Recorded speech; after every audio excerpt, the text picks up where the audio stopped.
마가복음 10장 1절에서부터 12절까지 성경 공독해 드리겠습니다. 예수께서 거기서 떠나 유대 지경과 요단강 건너편으로 가시니 무리가 다시 모여들거늘 예수께서 다시 전례대로 가르치시더니 바리새인들이 예수께 나와 그를 시험하여 묻되 사람이 아내를 버리는 것이 옳으니까 대답하여 이르되 모세가 어떻게 너희에게 명하였느냐 이르되 모세는 이혼 증서를 써줘 버리기를 허락하였나이다. 예수께서 그들에게 이르시되 너희 마음이 완악함으로 말미암아 이 명령을 기록하였거니와 창조 때부터 하나님을 사람을 남자와 여자로 지으셨으니 이러므로 사람이 그 부모를 떠나서 그 둘이 한 몸이 되지니라. 이러한즉 이제 둘이 아니요 한 몸이니 그러므로 하나님이 짝져 주신 것을 사람이 나누지 못할지니라 하시다.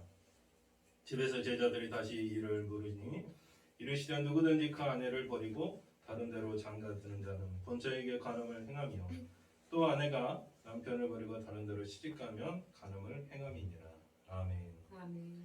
오늘 마가복음 10장 1절에서 12절 말씀은 이혼에 관련된 얘기입니다.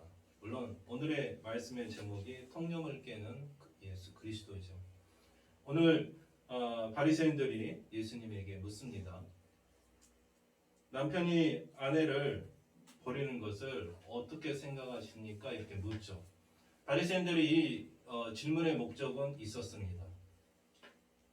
이 베레아를 통치하는 헤롯 안디바의 부당 결혼에 대해서 세례 요한이 비판한 적으로 세례 요한의 비판 때문에 결국 세례 요한은 그로 인해 처형까지 당하게 됩니다. 바리새인들은 그걸 알기에 예수님에게 그러한 어떤 죽음의 함정의 질문을 한 거죠. 그런데 예수님께서는 지혜롭게 그 길을 피해 가십니다. 3절에서도 뭐라고 하죠? 너희들이 따르는 율법의 모세가 율법의 명령은 어떻게 너희에게 명하느냐? 너희들은 너희 전통을 따르면 될 거 아니냐? 이렇게 명하죠. 이르되 모세는 4절에서도 이혼 증서를 써줘 버리기를 허락하였나이다. 이때 사회상으로 어떤 것이 있었냐면 아내들을 쉽게 내어쫓는 가장 좋은 방법이 어떻게 보면 이혼 증서를 써주는 겁니다. 그래서 남편들이 아내를 쉽게 버리기 쉽게 하기 위해서 어떻게 보면 이혼 증서를 악용한 거죠. 그러나 모세가 이 이혼 증서를 쓰게끔 한 이유는 있었습니다. 사람들이 너무 쉽게 아내를 버리는 거죠. 최소한 정도로 이혼 증서를 써라도 아내를 버리도 어떻게 보면 이혼을 막고자 하는 그런 의도가 있었을 것입니다. 근데 예수님께서도 그랬지만 제자들에게 하는 거지만 창조 때부터 사람을 남자와 여자로 지으셨으니 이러므로 그들이 8절에서도 한 몸이 될지라 이러한 이제 둘이 아니 한 몸이라고 그랬죠. 어떻게 보면 시대의 필요의 악으로 이혼 증서를 만들어 놨더니 이 사람들 그걸 마음대로 사용하더라.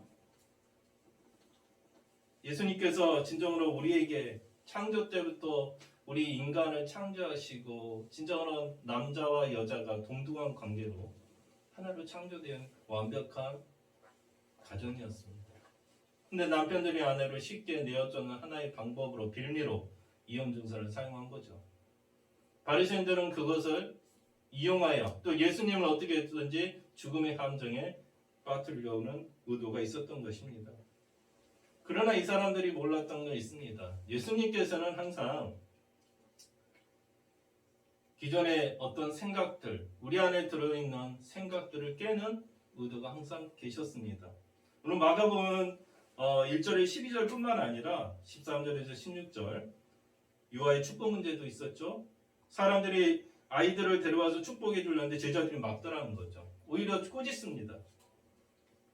그래서 가장 축복받을 아이들은 이 아이들 같은 이런 마음을 갖는 그 아이들이다. 그래서 유아를 무시하는 통념을 깨뜨리고요. 또 17절 31절에서는 재물과 구원 문제입니다. 부자들은 쉽게 구원을 얻지 못하더라. 왜? 너무 이 세상에 미련이 많고 이 세상에 버려야 할 것 너무 많다 보니까 오히려 천국을 소망할 수가 없더라는 거죠. 그래서 예수님은 재물과 구원에 대한 당시의 통념을 약대와 바늘기 비유로 깨뜨리셨습니다. 그 다음 4절에서도 네 번째도 32절과 45절에서도 천국의 지위 문제가 있죠. 야고보와 요한이 어떻습니까? 서로 내가 천국에서는 가장 큰 자가 누구입니까? 서로 우정성, 좌정성 하면서 서로 다툼이 있었습니다. 그러나 종의 마음으로 여러분들이 살 때 천국의 가장 큰 자가 된다고 말합니다.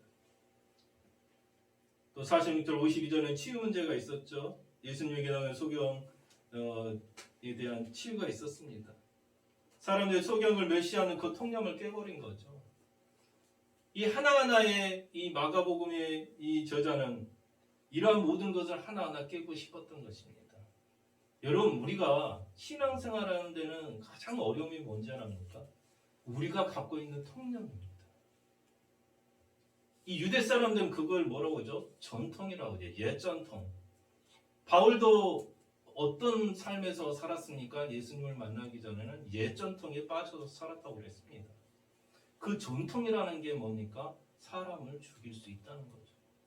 때로는 그 사람들을 곤란하게 어려움에 처하게 하는 것도 옛전통이라는 것입니다. 하나님께서는 이 세상을 창조하실 때 어떤 전통에 따라서 창조하시지는 않으셨습니다.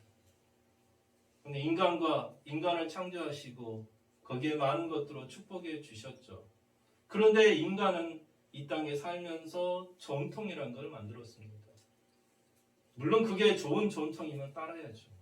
근데 이 전통으로 인해 사람을 죽이는 결과를 낳는다면 이거는 누굴 위한 전통입니까? 하나의 필요의 악이 되어버린 것입니다.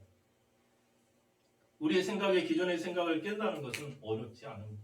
쉽지가 않을 겁니다. 그런데 이 통념을 깨지 않으면 우리가 그리스도에 나아가는 길을 막아버린 결과가 되어진다는 거죠. 우리는 하나님의 자녀입니다. 하나님께서 이 창조 사역으로 새롭게 창조하고 싶었던 그 가정은 남자와 여자가 동등한 관계를 통해서 하나의 한 몸처럼 오늘 한 몸처럼 되기를 원했던 것입니다. 또 예수님께서 이 제자들에게 말씀하신 이 가정에 대한 얘기를 하신 의도는 물론 다른 부분도 있었으리라 추측합니다. 진짜 우리가 예수 그리스도의 하나의 신부 아닙니까? 이 아내가 함부로 남편을 버리고 떠나는 것 이 자체도 우리가 그리스도를 놓고 다른 이방 종교라든지 다른 것을 쫓는다면 세상에 더 소중한 걸 찾아서 떠난다면 우리가 하나님과 이별하게 되는 거죠. 여러분, 우리가 이 세상의 통념이 우리의 진리는 될 수는 없다는 것을 우리는 알고 있습니다. 하나의 이혼 증사가 사람들에게 빌미가 되어가지고 그게 아내를 씻게 버리는 결과가 나왔다면 여러분, 우리는 그걸 따를 필요가 없는 것이죠. 오늘 예수님께서 사람이 짝을 지어주는 것 이게 가장 하나님 안에서 완벽한 겁니다. 여러분, 우리가 홀 수도 있고 짝 수도 있지 않습니까? 둘이라는 건 왠지 완전해 보이지만 하나라는 것은 왠지 불안해 보이는 게 사실인 것입니다. 하나님께서도 아담을 창조했을 때 아담이 쓸쓸해 보였다는 거죠. 그래서 하와라는 여인을 만들어 주시지 않습니까? 이 둘이 되니 완벽한 가정이 되어지는 것입니다. 이 교회라는 것은요, 제일 먼저 가장 중요한 그리스도가 있어야 되고 그 그리스도를 따르는 신부 우리가 있어야 그 교회는 완벽해지는 것입니다. 우리는 그 완벽의 삶을 사는 것이 이 땅에서 하나님 나라가 임하는 길이라 믿습니다. 저와 여러분이 진정으로 예수님이 원하셨던 하나님 아버지가 원하셨던 그 나라는요, 바로 하나님이 통치하시고 인간이 그 하나님을 받들어 살아가는 이 땅, 이 곳이 바로 하나님의 나라, 바로 천국이라고 말씀하시고 계시는 것입니다. 이 완벽한 하나님의 완성작품에 우리가 죄 때문에 그러한 완전한 창조를 우리가 해친다면 우리는 죄에 대해 용서를 받아야 할 것입니다. 그래서 예수 그리스도를 통해서 그 죄를 모두 사하시고 이제는 우리에게 성도라는 거룩한 직분을 주지 않으셨습니까? 하나님께서는 우리가 이 죄 때문에 진정한 하나님과 소원한 관계를 결국 예수 그리스도를 통해서 우리의 죄를 없게 하셨습니다. 이제 여러분과 저희는 서로 형제와 자매로서 하나의 완벽한 주님의 성도가 되어지는 것입니다. 오늘을 살아가는 우리에게 진정으로 주는 이 마가복음 1장 1절에서 12절 메시지는 세상의 통념을 가지고 우리가 천국에 갈 수 없습니다. 세상의 통념을 가지고 치유할 수 없습니다. 세상의 통념을 가지고 우리가 구원에 이룰 수 없다는 걸 말하고 있는 거죠. 여러분, 세상의 통념을 깨고 우리가 그리스도에게 나아가면, 그리스도의 생각과 그리스도의 마음으로 나아간다면 이 나라는 완벽한 하나님의 나라가 되리라 믿습니다. 자, 여러분이 그러한 나라를 소망하는 저와 여러분이 되기를 간절히 축원하옵나이다.